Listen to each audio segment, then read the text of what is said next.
నమస్కారం అండి, మన ఛానల్కు స్వాగతం. ఇవాళ మనం ఉగాది పండుగ యొక్క విశిష్టత గురించి తెలుసుకుందాం.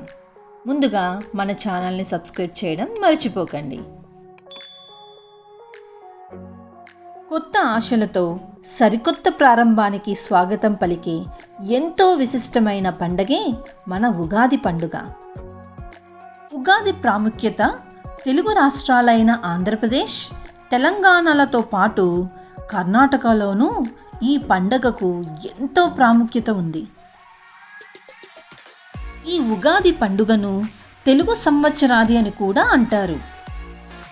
ప్రభావనామ సంవత్సర చైత్రమాసం శుక్లపక్షం పాడ్యమి రోజున ఆ విధాత ఈ జగత్తును సృష్టించాడని చెబుతారు.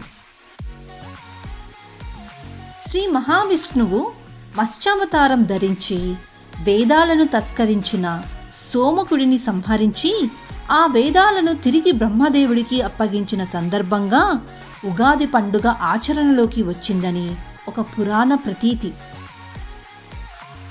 అలాగే చైత్రశుద్ధ పాడ్యమి రోజు సూర్యోదయం వేళలో బ్రహ్మదేవుడు సృష్టిని సృష్టించాడని కూడా అంటారు. అంతేకాకుండా వసంత ఋతువు కూడా చైత్రశుద్ధ పాడ్యమి రోజు నుంచే ప్రారంభమవుతుంది. అందుకే నూతన జీవనానికి నాందిగా నవ ఉషస్సుల ఉగాది పండుగను జరుపుకుంటారు.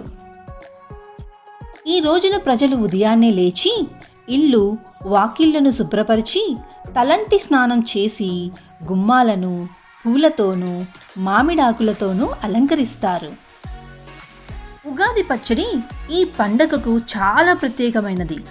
ఇది షడ్రుచుల సమ్మేళనం. ఈ ఉగాది పండుగ రోజున మన తెలుగువారు పంచాంగ శ్రవణాన్ని జరుపుకోవడం ఆనవాయితీ.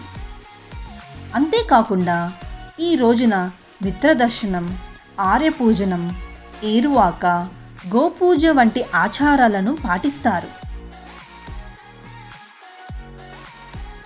ఇంతటి విశిష్టమైన ఉగాది పండుగ ప్రతి ఒక్కరికి సంపూర్ణ సంతోషాలు కలగాలని మనస్ఫూర్తిగా కోరుకుంటూ ప్రపంచంలోని ప్రతి తెలుగువారికి, వారి కుటుంబ సభ్యులకు ఉగాది పండుగ శుభాకాంక్షలు. జై హింద్. మీకు గనుక మన ఛానల్ నచ్చినట్లయితే లైక్ చేయండి, అలానే సబ్స్క్రైబ్ చేయడం మర్చిపోకండి. ధన్యవాదాలు.